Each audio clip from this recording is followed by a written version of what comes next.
కానీ బాధాకరమైన పరిస్థితి ఏమంటే అందరి హక్కులకు కస్టోడియన్లా ఉండాల్సిన స్పీకర్ గారు ఇవాళ ఆయన బడివే అనే మాట మాట్లాడితే కళ్ళప్పగించి ప్రేక్షక పాత్ర వహిస్తుంటే ఏమనాలనో అర్థం కావట్లేదు.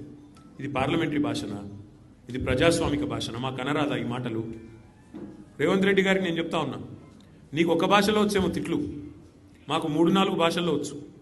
తిట్టాలనుకుంటే మీ తాత జేజమ్మలు దిమ్మె తిరిగేలాగా తిట్టే శక్తి మాకుంది. కానీ ఇంత నికృష్టంగా, ఇంత అల్పంగా, ఇంత దారుణంగా మీరు ఏదైతే వ్యవహారం చేస్తున్నారో ఇది ఎందుకు చేస్తున్నారో మాకు తెలుసు.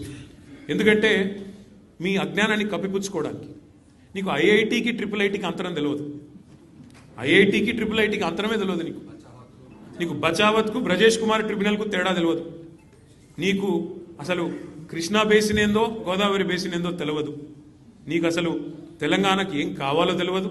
నీకు తెలిసిందల్లా ఒక్కటే, దోచుకోవడం దాచుకోవడం తప్ప నీకు తెలిసింది ఏమీ లేదు. ఒక అజ్ఞానివి, ఒక ఉష్ట్రపక్షివి. నువ్వు ఏమనుకుంటున్నావు? నిన్న చెప్తున్నాడు ఆయన తెలంగాణ కోసం అంటే ఈ మహానుభావుడు ప్రాణాలు ఇస్తాడు. నువ్వు తీసిన ప్రాణాలు చాలు, నువ్వు తీసిన ప్రాణాలు చాలు. ఇప్పటికే 836 మంది రైతులను పొట్టన పెట్టుకున్నాడు రేవంత్ రెడ్డి వచ్చిన తర్వాత. 100 మంది పైచిలకు ఆటో డ్రైవర్లను పొట్ట పెట్టుకున్నాడు. 100 మంది పైచిలకు గురుకులాల్లో పిల్లలను పొట్టన పెట్టుకున్నాడు. 48 మంది నేతన్నలను ఉసురు పోసుకున్నావు. ఇప్పటికే నువ్వు తీసిన ప్రాణాలు చాలు. నువ్వు ఆనాడు తెలంగాణ వాదుల మీదకి, తెలంగాణ బిడ్డల మీదకి తుపాకీ తీసుకొని పోయి తెలంగాణ ఉద్యమాన్ని అవమానించింది ఎవరు మర్చిపోలేదు. ఇవాళ ఏదో పేమెంట్ కోటాలో అదృష్టం బాగుండి అడ్డిమారి గుడ్డి దెబ్బలో ముఖ్యమంత్రి అయినావు రేవంత్ రెడ్డి. నీ వాగుడు, నీ అల్పబుద్ధి ప్రపంచం మొత్తం చూస్తూ ఉంది.